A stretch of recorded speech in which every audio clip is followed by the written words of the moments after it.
We start our show with breaking news. The ultimate Woj bomb from the peerless newsbreaker himself. NBA senior insider Adrian Wojnarowski announced his retirement from ESPN and the news industry this morning. He's stepping away and becoming the general manager for the men's basketball team at his alma mater, St. Bonaventure. And Woj announced his retirement, releasing this statement. He said in part, quote, "I grew up the son of a factory worker 2 miles from ESPN's campus and only ever dreamed of making a living as a sports writer.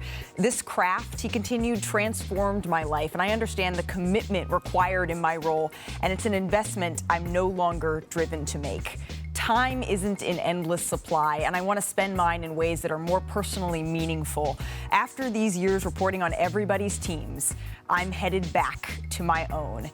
And then just take a look there at the bottom, right? He finishes his statement saying this: a true journalist. He ended it with the perfect touch.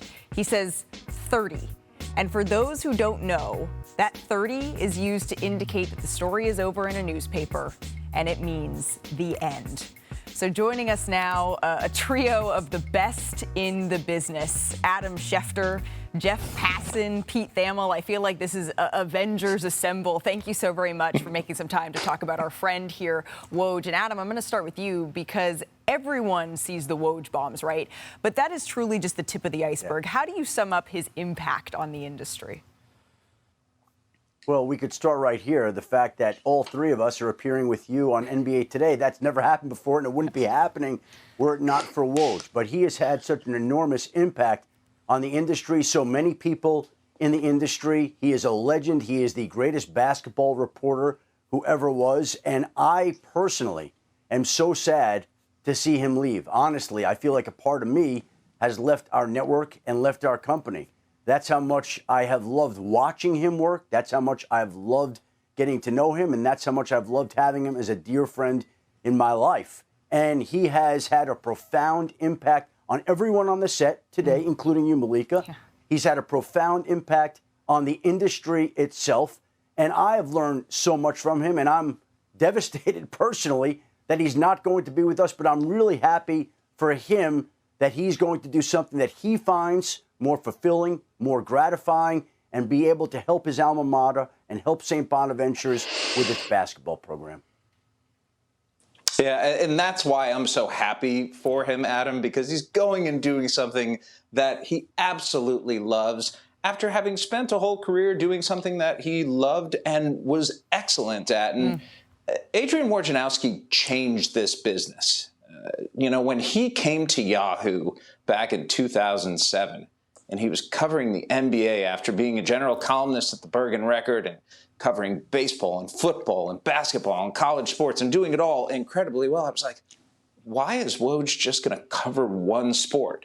And the answer is because he saw where this industry was going. He understood the profound effect that the internet had and how specialization was going to be the most important thing. And nobody was as specialized and nobody was quite the specialist that Adrian was on his sport. And I think, Jeff, what all the people who enjoyed the Woj bombs or were shocked by them over the years could never fully appreciate is the singular obsessiveness it takes to work at that high level for that long. And I have a quick story of one night at Fenway Park during, I believe, the 2022 NBA Finals here in Boston, where I live. Woj and I were at the Red Sox game, and a pretty innocuous trade between the Mavs and the Rockets went down, and we're in the concourse of Fenway Park. And Woj stops where you put like the ketchup and mustard on your hot dog, and he looks at me and he says, "Pete, how do you spell Boban Marjanovic?" And I've never felt under so much pressure in my life. M-A-R-J-A-N. You got that exactly right. That is Woj to a T. I remember one time I went to a movie with a friend, and there was some news that he broke about the Brooklyn Nets during that time, and I wasn't reachable for like an hour. And when I got out of the movie, he made sure to say to me, "I haven't been to a movie in like 10 years, Malika. This is the dedication, right, that it takes to the craft." And he's joking a little bit, but truly, there's a very small fraternity, right, that knows what it takes to excel as newsbreakers in the way that Woj has for so many years. Jeff, can you just describe what that looks and feels like day in and day out?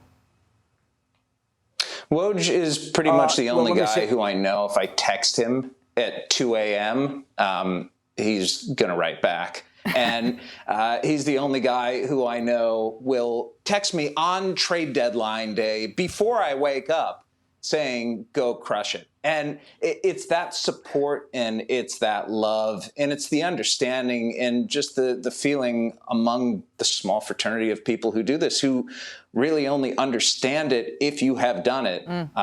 We're going to miss that a lot from him because he is a great example and he is a great leader. And I'm just worried for the rest of the A-10 basketball programs right now that have to compete with Adrian Wojnarowski. Sorry, guys, not going to go well. But I always would say to people, there are only a handful of people that could understand what you do for a living and what it takes and what goes into it. And Woj was one of those. I would say that he understands what we do, what I do, better than my wife understands it. And when I heard him weighing what to do, and there you see a picture that we took in the cafeteria, and I see that and I get emotional, right? Because Chris Mortensen understood that, and he's no longer with us. He left the earth in February, and Woj had such great respect for him, and vice versa, Mort for Woj. And now Woj has stepped aside, and we talked about this. And basically, he wanted his life back. He didn't want to have to work on holidays. He didn't want to be away from more family gatherings. He didn't want to have to, as we had to do in the past, take a shower with your phone up against the shower door so you could see a text that's coming in, or take your phone with you to the urinal and hold it in one hand while you're trying to take care of your business in the other. That's the life that we live. And that was a life that he chose not to do any longer because it takes over your life. You can't kind of do the job. You have to live the job. And he was done living the job. He wants to go live his life and work for his school and give back to younger athletes and help people beyond what he's done at the highest of high levels for however long he's done it. It's enough. He's had enough, and he gets to go out on his terms after he crushed it in free agency, after he crushed it during his career, and now he gets to do what he wants, which is exactly how it should be.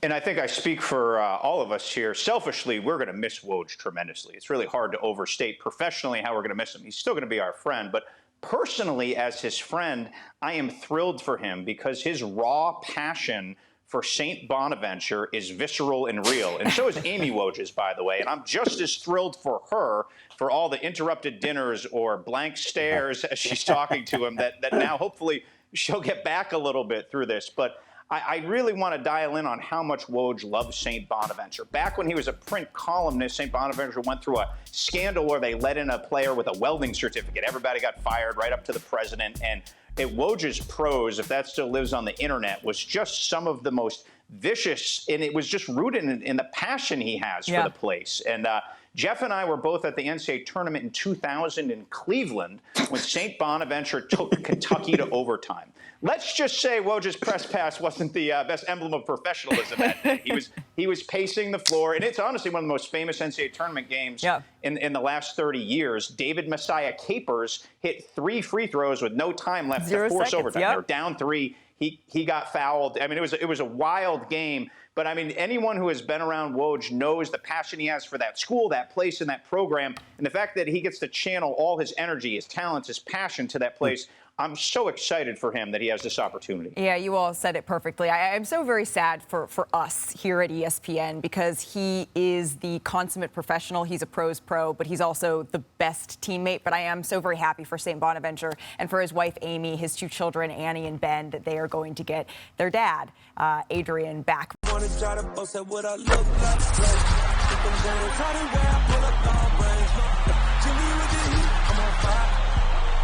NBA,